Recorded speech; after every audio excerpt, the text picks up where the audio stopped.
께서 영광 받으신 줄 믿습니다. 우리 옆에 분과 인사하겠습니다. 주님의 평강이 함께 하시기 바랍니다.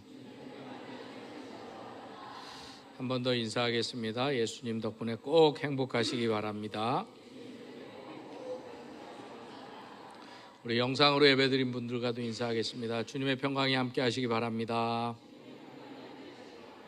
네, 다음 주 목요일부터 토요일까지 우리 청년부 수련회가 있습니다. 끝까지 함께 기도해 주시고 격려해 주시면 감사하겠습니다. 기도하겠습니다. 거룩하신 아버지 하나님, 부족한 종이 말씀을 전합니다. 종의 모습은 감추어 주시고 오직 주님 말씀만 온전히 선포되게 하여 주시옵소서. 예수님의 이름으로 기도드립니다. 아멘. 17세기 영국에 존 버년이라는 유명한 설교가가 있었습니다. 그런데 그 당시 왕정이 복고되어서 찰스 2세가 왕위에 오르면서 영국 국교회를 중심으로 종교 질서를 강화한다는 목적으로 이 영국 국교회의 허락 없이는 설교도 예배도 드릴 수 없다라는 단속을 하기 시작했습니다. 그런데 이 버년이 영국 국교회의 허락 없이 그만 설교를 하여 체포되어 감옥에 갇힙니다. 그런데 이 영국 국교회가 이 버년에게 요구한 것은 단 한 가지였습니다. 다시는 허락 없이 설교하지 않겠다. 약속해라. 그러면 풀어주겠다였습니다. 그러나 이 버년은 설교하지 않겠다는 약속을 하지 않았습니다. 그래서 결국 무려 12년 동안 감옥에 갇혀야만 했습니다. 그러자 그때 많은 사람들이 이제 존 버년의 사역은 끝났다. 감옥에 갇히니까 더 이상 설교할 수 없을 거다라고 생각했습니다. 그런데 놀라운 일이 일어났습니다. 영국 국교회는 이 버년을 감옥에 가두었지만 하나님께서는 버년이 갇힌 그 감옥에서 이 버년을 통해서 한 권의 책을 나오게 합니다. 우리가 잘 알고 있는, 또 오늘날까지도 수많은 사람들이 읽고 있는 철로 역정이라는 책입니다. 비록 존 버년은 옥에 갇혀 있었지만 그가 전하고 싶어 했던 복음은 가들 수가 없었습니다. 한 사람의 길은 막혔을지 몰라도 하나님의 말씀의 길은 닫히지 않았습니다. 그런데 오늘 우리가 함께 나눌 이 말씀 속에 담겨진 사도 바울의 모습도 이와 같습니다. 바울도 지금 자유인이 아닙니다. 죄수입니다. 심지어 가택, 연금 상태입니다. 그래서 자신이 원하는 곳으로 함부로도 갈 수 없는 자유롭지 못한 몸이었습니다. 그런데도 바로 그런 바울의 모습을 오늘 본문 31절은 이렇게 설명합니다. 함께 읽겠습니다. 하나님의 나라를 전파하여 주 예수 그리스도에 관한 모든 것을 담대하게 거침없이 가르치더라. 사실 정확하게 말하면 말씀과 다르게 바울에게도 거침이 참 많았습니다. 그러나 그가 전한 복음에는 거침이 없었습니다. 물론 바울은 택함 받기 전에 교회를 핍박했습니다. 이것도 거침이 될 수 있습니다. 그런데 지금도 매어 있고 지금도 그의 길이 막혀 있습니다. 그러나 하나님의 말씀은 매이지도 막히지도 않았습니다. 따라서 오늘 말씀을 통해서 우리의 삶에도 여러 가지 막힘과 또 거침이 있을 터인데 그 속에서 어떻게 하나님께서 일하시는지에 대해서 오늘 사도행전의 마지막 장에 등장하는 이 사도 바울의 모습을 통해서 잠시 은혜를 나누고자 합니다. 첫째로 하나님께서는 사도 바울을 통해 막힌 자리에서도 복음의 문을 여셨습니다. 지금 사실 바울의 형편을 보면 이제 젊은 나이도 아닙니다. 오랜 세월 동안 선교여행을 통해서 몸이 상할 대로 지칠 대로 지쳤습니다. 돌에 맞을 때도 있었고 매를 맞기도 했고 감옥에 갇혔고 풍랑을 겪었습니다. 또한 그동안 먹지 못하고 자지 못한 날도 많았습니다.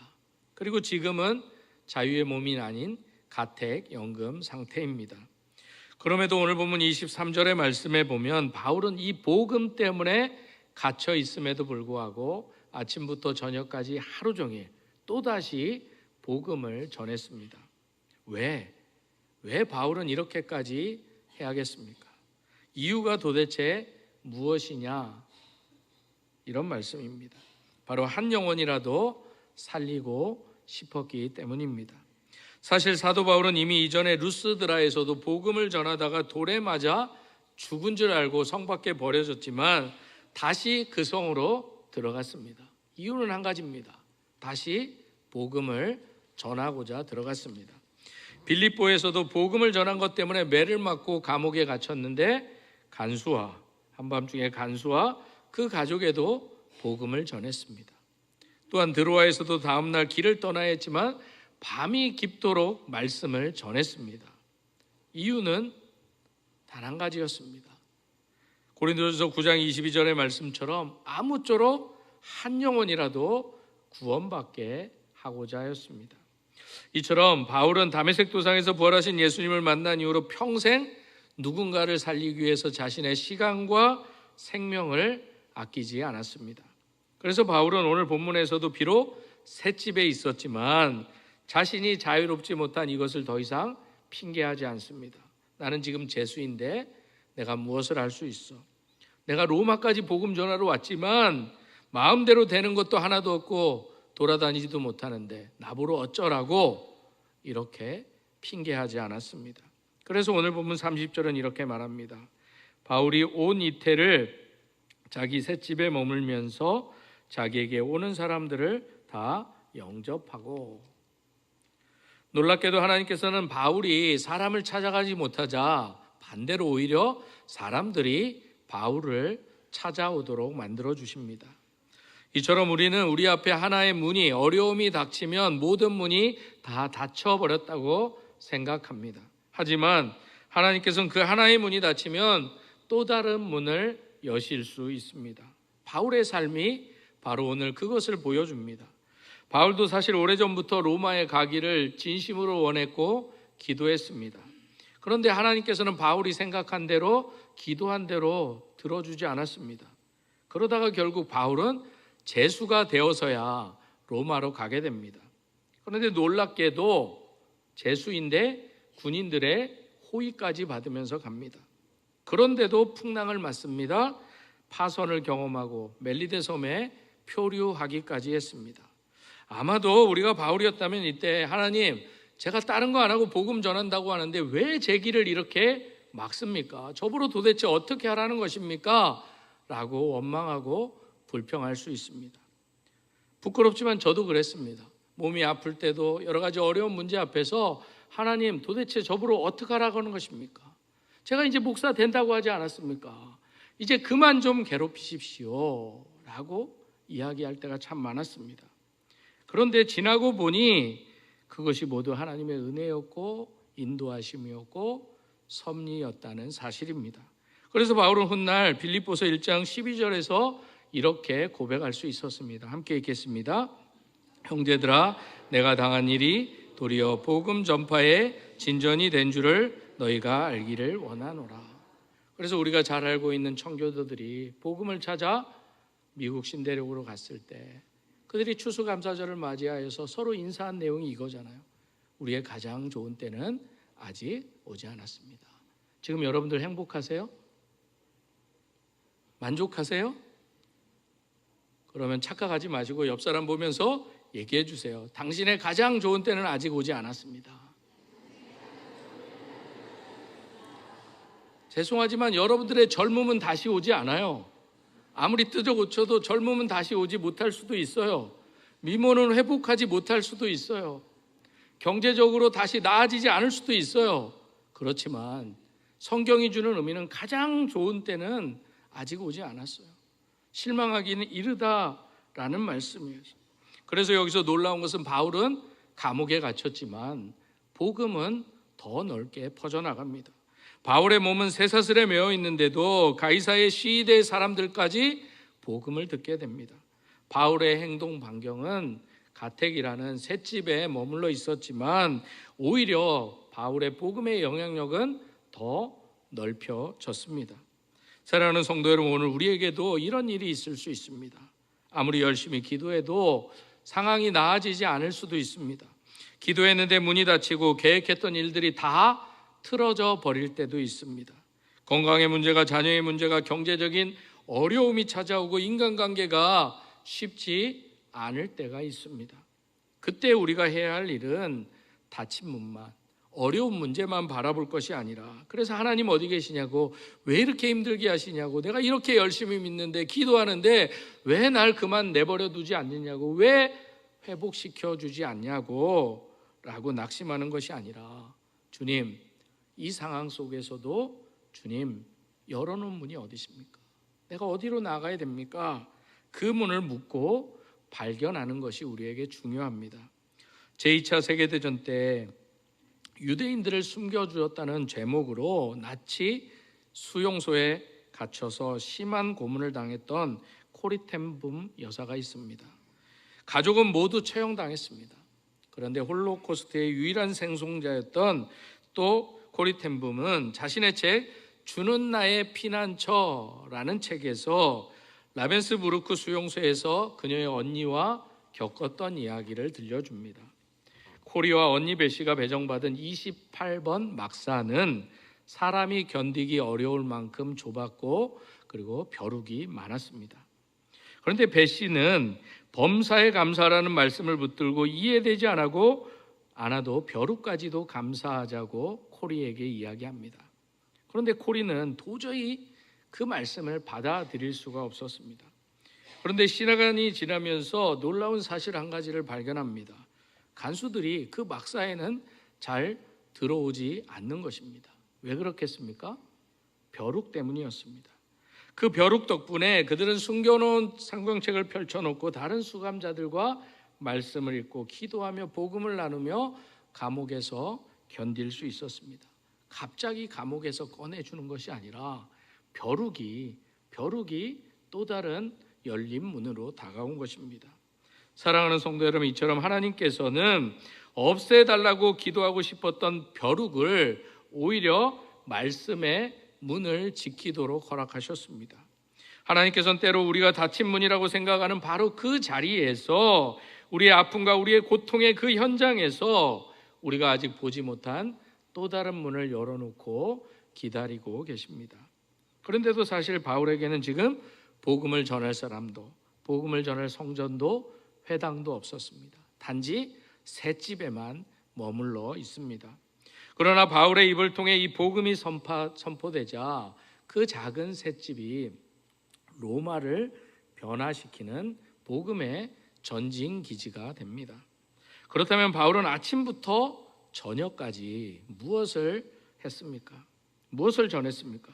23절 말씀에 보면 아침부터 저녁까지 하나님 나라를 증언하고 모세율법, 구약 성경을 가지고, 구약 성경에 말하는 메시아 예수님이 내가 전하는 그분이라고 전했습니다. 또한 31절에도 똑같은 내용이 반복됩니다. 하나님의 나라를 전파하며 주 예수 그리스도에 관한 모든 것을 담대하게 거침없이 가르치더라. 사도 바울이 전한 메시지는 단순하고 분명했습니다. 바로 하나님의 나라와 예수 그리스도입니다. 이처럼 바울은 로마까지 와서 자신의 이야기를 하지 않았습니다. 내가 여기까지 오는데 얼마나 힘든 줄 아냐고, 내가 그동안 얼마나 고생했는지, 내가 그동안 얼마나 억울한 일을 당했는지 한 번쯤은 얘기할 수도 있을 것인데, 복음을 전하는 도구로 사용되는 것 외에는 자신의 이야기를 하지 않았습니다. 우리 같으면 몇 번 얘기했을 건데, 복음도 중요하지만 그 앞에 내 얘기하고 싶은 마음이 얼마나 많았겠어요. 그렇지만 단지 하나님의 나라를 전하고 예수 그리스도를 전했습니다. 저도 그래서 제 얘기 얼마나 하고 싶을 거예요.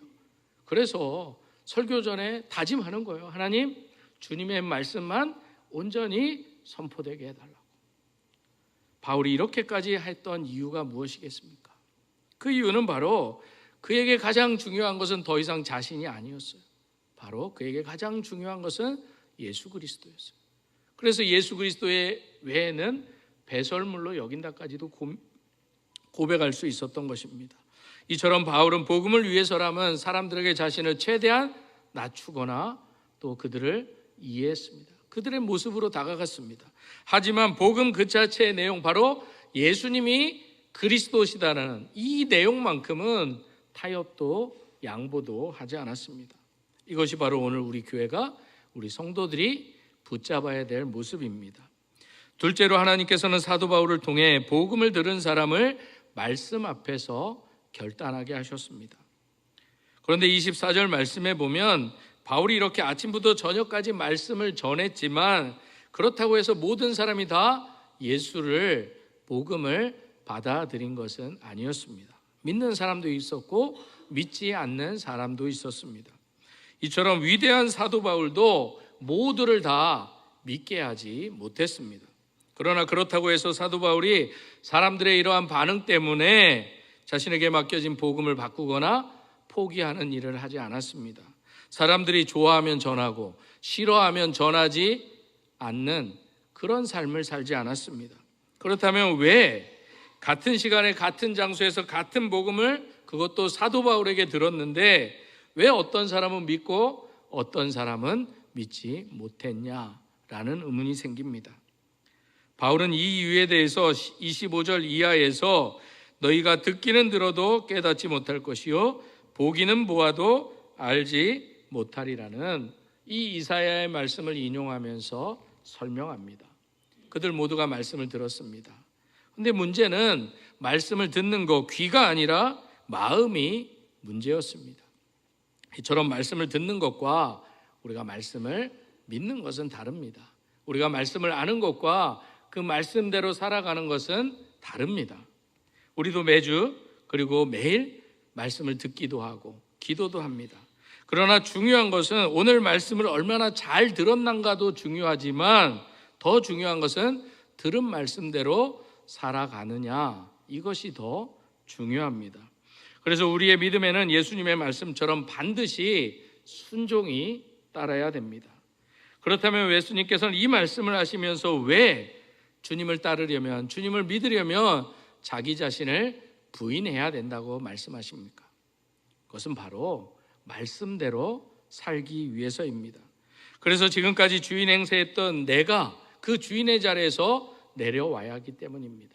여러분들이 말씀을 들을 때 아멘 하지만 아멘하고 돌아가서 왜 그렇게 살지 못하십니까? 죄송하지만 아멘해서 아멘 그리고 알지 못해서가 아니라 그렇게 살기 싫기 때문입니다. 다시 말해서 그렇게 살면 내가 주인 안 되니까, 주님이 주인 되니까 그렇게 못 사는 것입니다. 그래서 내 생각을 내려놓고 내 감정을 내려놓고 내 욕망을 내려놓고 내 계산을 내려놓고 말씀을 따라야 믿음이 생기는 것입니다. 왜냐하면 믿음은 하나님을 이용해서 내가 원하는 것을 얻어내는 것이 아니라 하나님을 주님의 자리로, 주인의 자리로 모시는 것이기 때문입니다. 그래서 믿음은 내 삶의 주인이 바뀌는 사건입니다.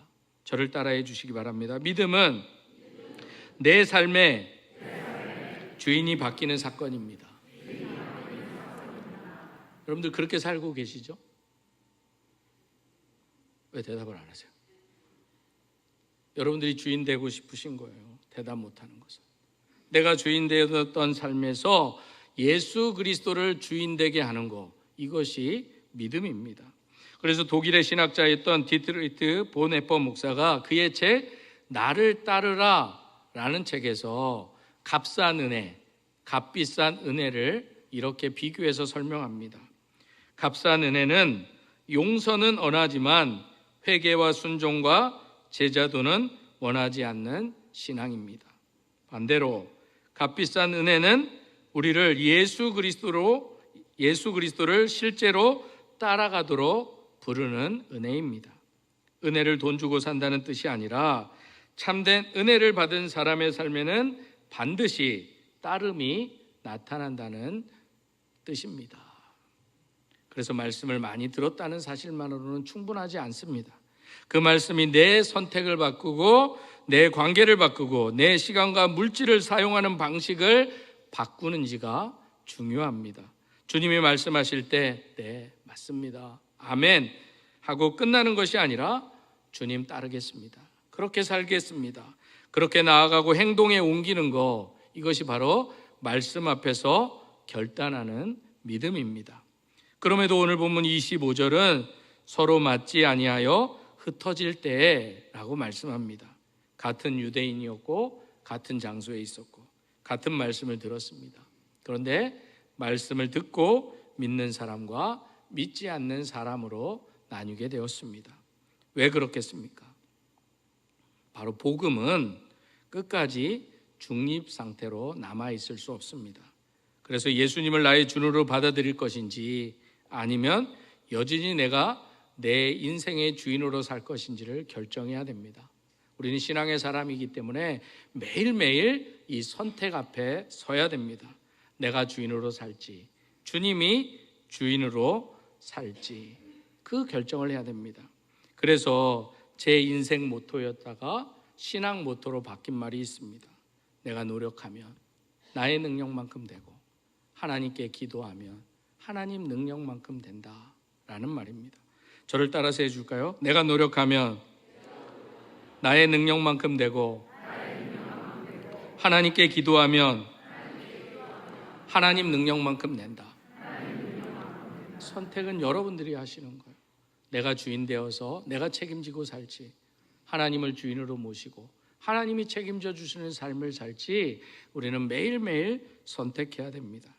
셋째로, 하나님께서는 사도 바울을 어떤 환경에서도 담대하게 거침없이 살아가게 하셨습니다. 30절과 31절 말씀에 보면 바울은 2년 동안 자기에게 찾아오는 사람을 가리지 않고 모두 다 누구든 받아들이고 만났습니다. 그리고 그들 모두에게 하나님의 나라와 예수 그리스도를 가르쳤습니다. 그런데 이 말씀에서 저자 누가는 특별히 두 단어를 강조합니다.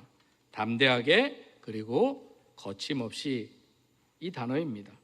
먼저 바울은 담대하게 복음을 전했습니다. 그렇다면 왜 복음을 전하는데 담대함이 필요하겠습니까?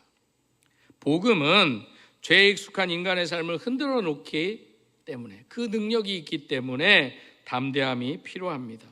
그래서 사람들은 자신의 익숙한 삶을 깨트리는 말씀을 좋아해서 받아들이기도 하지만 대부분의 사람들은 자신의 잘못과 돌이키는 말씀 앞에 깨지기 싫어합니다. 그래서 여러분들도 복음을 들었지만 다른 사람들에게, 사랑하는 사람들에게 그 좋은 복음을 전하지 않잖아요. 여러분들이 복음을 전하고는 싶지만 여러분들이 이렇게 좋아하고 사랑하는 사람들에게 복음을 잘 전하지 않잖아요. 왜 그럴까요? 내가 복음 전하면 불편해지니까. 내가 복음 전하면 저 사람과 관계가 불편해지니까. 그래서 복음 전하지 않는 것입니다. 그래서 복음을 있는 그대로 전하려면 담대함이 필요한 것입니다. 그렇다고 해서 바울에게 두려움이 없었던 것은 아닙니다. 그러나 사도 바울에게는 두려움보다 주님이 더 컸습니다. 그렇지 않겠어요? 사도 바울이 복음 전하는데 네가 언제부터 복음을 받아들였냐고, 너를 핍박했던 사람 아니냐고. 그래도 사도 바울은 그 사람들의 눈초리보다 주님을 더 크게 보았습니다. 문제가 없었던 것이 아닙니다. 사도 바울은 그 문제보다 자신을 위해 일하시는 하나님을 더 크게 보았습니다. 왜냐하면 바울은 다메섹 도상에서 자신을 만나 주신 주님, 그 주님을 경험한 이후로 돌에 맞을 때도 그 주님이 함께 하셨고, 감옥에서도 풍랑 가운데서도 자신을 지켜주셨고, 파선했을 때도, 섬에 표류할 때도 주님이 지켜주셨음을 직접 경험했고 믿었기 때문입니다. 그래서 바울의 담대함은 바울 자신의 성격에서 나온 것이 아니라 하나님이 지금도 여전히 나와 함께 하시구나, 이 믿음에서 나오는 담대함입니다. 그리고 이어지는 또 하나의 단어가 바로 거침없이, 이 말씀입니다. 우리가 앞에서도 봤듯이 바울에게는 거침이 없지는 않았습니다. 오히려 바울에게는 거침이 너무 많았습니다. 쇠사슬이 있었고, 감옥이 있었고, 질병이 있었고, 무엇보다도 바울에 대한 반대도 심했고, 박해도 있었고, 죽음의 위협도 있었습니다. 그래서 고린도후서 11장 23절 이하의 말씀에 보면 자신이 수고도 넘치게 했고 옥에 갇히기도 하고 매도 수없이 맞고 여러 번 죽을 뻔했다고 합니다. 유대인에게 40에서 하나 감한매를 5번이나 맞았고 3번 태장을 맞고 1번 돌에 맞고 3번 파손났고 열흘 동안 바다에 표류했다고 말합니다. 무엇보다도 선교 여정, 복음 전하는 여정, 이 얼마나 좋은 여정이겠어요? 얼마나 은혜의 여정이겠어요? 그런데 그 선교의 여행을 생각하면서 강의 위험과 강도의 위험과 동족의 위험과 이방인의 위험과 시내의 위험과 광야의 위험과 바다의 위험과 거짓 형제의 위험을 당했다고 그렇게 고백합니다. 또 수고하고 애쓰고 여러 번 자지 못하고 줄이고 목마르고 여러 번 굶고 죽을 뻔했다고 이야기합니다. 그리고 지금은 자유롭게 다니지도 못하는 상태입니다. 그런데 성경은 왜 거침없이 전했다고 말합니까? 그 이유는 바울에게는 이렇게 수없는 거침이 있었지만 바울이 전하는 복음에는 거침이 없었기 때문입니다. 이처럼 바울의 몸은 비록 묶여 있었지만 하나님의 말씀은 묶이지 않습니다. 사실 출애굽한 이스라엘 백성 앞에 처음 맞닥뜨린 게 홍해였습니다. 그때 그들은 이제 끝났다, 나오자마자 끝났다라고 생각했습니다. 그러나 홍해는 결코 하나님의 길을 막지 못했습니다. 하나님께서는 그 홍해 가운데 길을 내셨습니다. 또한 광야에는 먹을 것이 없었습니다. 그러나 광야가 하나님의 공급을 끊지는 못했습니다.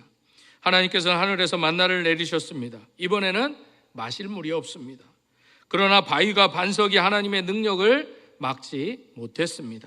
하나님께서 그 반석에서 물이 나오게 만드셨습니다. 심지어 예수님의 몸은 죽으셔서 무덤에 갇히셨습니다. 그것도 큰 돌로 입구까지 막아버렸습니다.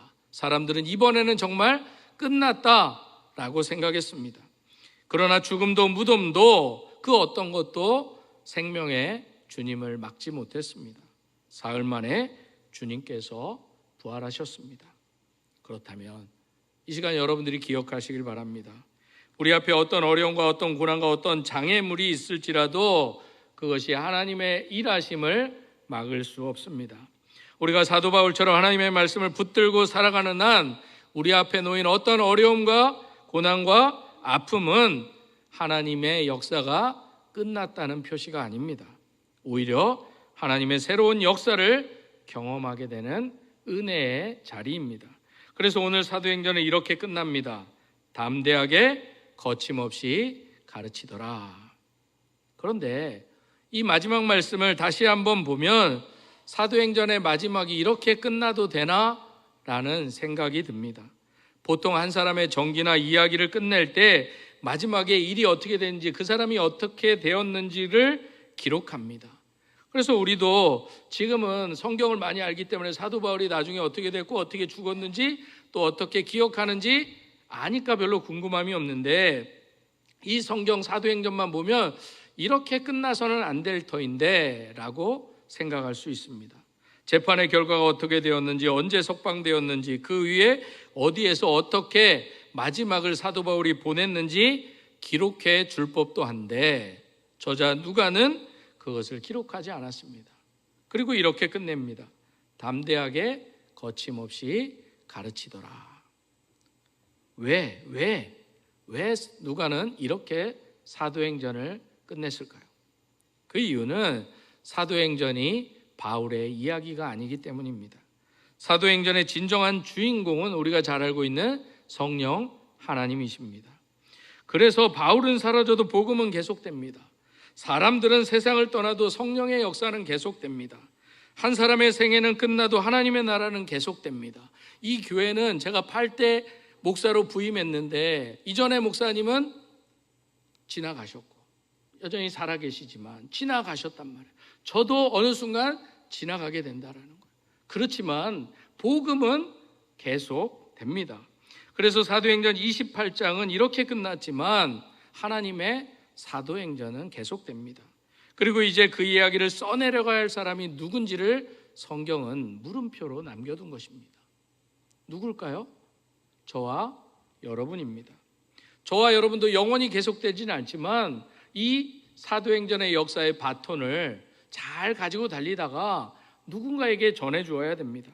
그래서 사도행전 28장의 마지막은 마침표라기보다는 마치 하나님께서 우리에게 펜을 바톤으로 연결해 주시는 것 같습니다. 이제 다음 이야기는 네가 써라. 그리고 네가 잘 쓰고 네 자손에게 펜을 넘겨라. 그렇다면 사도행전 29장에는 이 이후의 이야기에는 무엇이 기록되고 있습니까? 여러분들의 가정에는 어떤 복음의 이야기가 계속 써내려가고 있습니까? 우리의 직장에는 어떤 믿음의 이야기가 기록되고 우리 자녀들에게는 어떤 신앙의 이야기가 남겨지고 있습니까? 그럼에도 불구하고 어쩌면 지금 여러분들에게도 감옥이라는 또 묶임이라는 고난이라는 아픔이라는 건강의 문제, 경제적인 어려움, 자녀의 문제, 오랫동안 기도했지만 해결되지 않는 문제, 거침의 이야기들이 있을 수 있습니다. 그러나 오늘 말씀을 통해 한 가지 분명히 기억해야 될 것은 내 몸은 매일 수 있고 내 몸은 아플 수 있고 힘들 수 있지만 복음은, 하나님의 일하심은 매이지 않는다는 사실입니다. 내 계획은 막힐 수 있어도 하나님의 계획은 틀리지 않습니다. 내가 생각했던 길은 닫힐 수 있어도 하나님은 반드시 길을 만드시는 분입니다. 그래서 홍해도 하나님의 길을 막지 못했고 광야도 하나님의 공급을 막지 못했습니다. 바울이 갇힌 감옥도 복음을 막지 못했고 무덤조차도 예수님을 막아설 수 없었습니다. 그렇다면 지금 여러분들 앞에 있는 그 고난과 아픔, 장애물이 하나님의 역사를 과연 막을 수 있겠냐라는 말씀입니다. 그러므로 이제 우리의 기도가 이렇게 바뀌었으면 좋겠습니다. 주님, 이 아픔, 이 고통, 이 문제를 빨리 해결해 주십시오. 이 기도도 중요하지만 이러한 기도만 하지 마시고 이렇게 다 함께 기도했으면 좋겠습니다. 함께 기도하겠습니다. 주님, 이 장애물 가운데서도 주님의 뜻을 이루어 주십시오. 주님, 내가 원하는 문이 열리지 아니할지라도 주님께서 열어놓으신 문을 보게 하여 주십시오. 주님, 나의 형편 때문에 복음이 멈추지 않게 하시고 내가 서 있는 바로 이 자리에서 하나님의 나라를 살아내게 하여 주십시오. 사랑하는 성도 여러분, 믿음이 바로 이런 것입니다. 믿음은 나에게 고난이 없다고 말하는 것이 아닙니다. 믿음은 현실을 외면한 것도 아니고 믿음은 고난을 하나님의 눈으로, 하나님의 관점으로 바라보는 것입니다. 바울이 아마 자신의 쇠사슬만, 묶임만 바라보았다면 나는 갇혔다, 나는 끝났다, 나는 더 이상 아무것도 할 수 없다, 이렇게 생각했을 것입니다. 그러나 하나님의 관점으로 자신의 매임과 고난을 바라보았기에 내가 갇힌 이곳이 새로운 선교지다, 내가 당한 일이 도리어 복음의 진전이 되었다 고백할 수 있었습니다. 바라기는 우리에게 남은 생애가 이제 사도 바울처럼 우리가 살아가고 있는 이 가정과 일터와 사업장 어디에서든지 예수 그리스도를 삶으로 증언하며 담대하고 거침없이 하나님의 나라를 살아내는 저와 여러분의 삶이 되시기를 축복합니다. 그리고 여러분들이 써내려가는 사도행전의 놀라운 역사가 여러분들에게서 끝나는 것이 아니라 여러분들의 가족들에게, 여러분들의 자녀들에게 계속 이어져 써내려가는 은혜가 있기도 주님의 이름으로 축복합니다.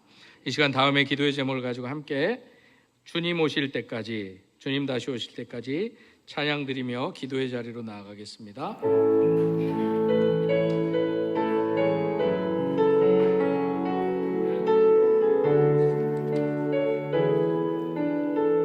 주님 다시 오실 때까지, 주님 다시 오실 때까지 나는 이 길을 가리라.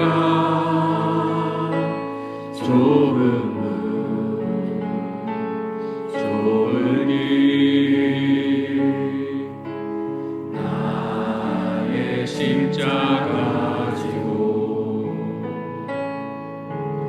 나의 가는 이 길 끝에서 나는 주님을 보리라. 영광의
찬양의 고백처럼 또 스크린에 나와 있는 기도의 제목을 가지고 주님의 이름 한번 부르고 통성으로 기도하겠습니다. 주여, 은혜가 풍성하신 아버지 하나님, 오늘 말씀을 통하여 우리가 비록 매어 있지만 복음은 매이지 않고 바울의 길은 막혀 있지만 하나님은 결코 막혀 있지 않음을 깨닫게 하시니 감사합니다. 우리는 작은 어려움 하나에도 쉽게 낙심하고 하나의 문이 닫히면 모든 것이 끝났는 것처럼 생각할 때가 많았습니다. 우리의 계약이 이루어지지 않을 때 원망했고 기도한 대로 응답되지 않을 때 하나님의 뜻을 의심하기도 했습니다. 하나님, 이 시간 우리의 믿음 없음을 용서하여 주시옵소서. 이제는 닫힌 문만 바라보지 않게 하시고 그 자리에서도 하나님께서 열어두신 문을 바라보게 하여 주시옵소서. 왜 나에게 이런 일이 생겼습니까? 라고 묻기보다 주님, 이 상황 속에서도 제가 무엇을 하기를 원하십니까? 라고 묻는 바로 우리가 서 있는 바로 그 자리에서 하나님의 영광을 다시금 바라보게 하여 주셔서 이제는 말씀을 듣는 것으로만 만족하지 않게 하시고 내 생각과 고집과 욕심을 내려놓고 말씀 앞에 나 자신을 복종시키게 하시고 내가 내 삶의 주인이 아니라 예수 그리스도께서 나의 주인 되심을 날마다 인정하며 살아가게 하여 주시옵소서. 그리하기 위해서 우리에게 바울과 같은 담대함을 허락하여 주시옵소서. 두려움이 전혀 없는 사람이 아니라 두려움보다 주님을 더 크게 보는 사람이 되게 하여 주시옵소서. 문제가 없는 사람이 아니라 문제보다 크신 하나님을 바라보며 나아갈 수 있는 믿음도 허락하여 주시옵소서. 우리 앞에 어떤 거침이 있을지라도 복음에는 거침이 없음을 믿음으로 바라보게 하여 주셔서 우리의 연약함도 아픔도 질병도 경제적인 어려움도 우리 앞길을 가로막는 수많은 장애물도 하나님의 역사를, 하나님의 일하심을 막을 수 없음을 믿음으로 바라보게 하여 주시옵소서.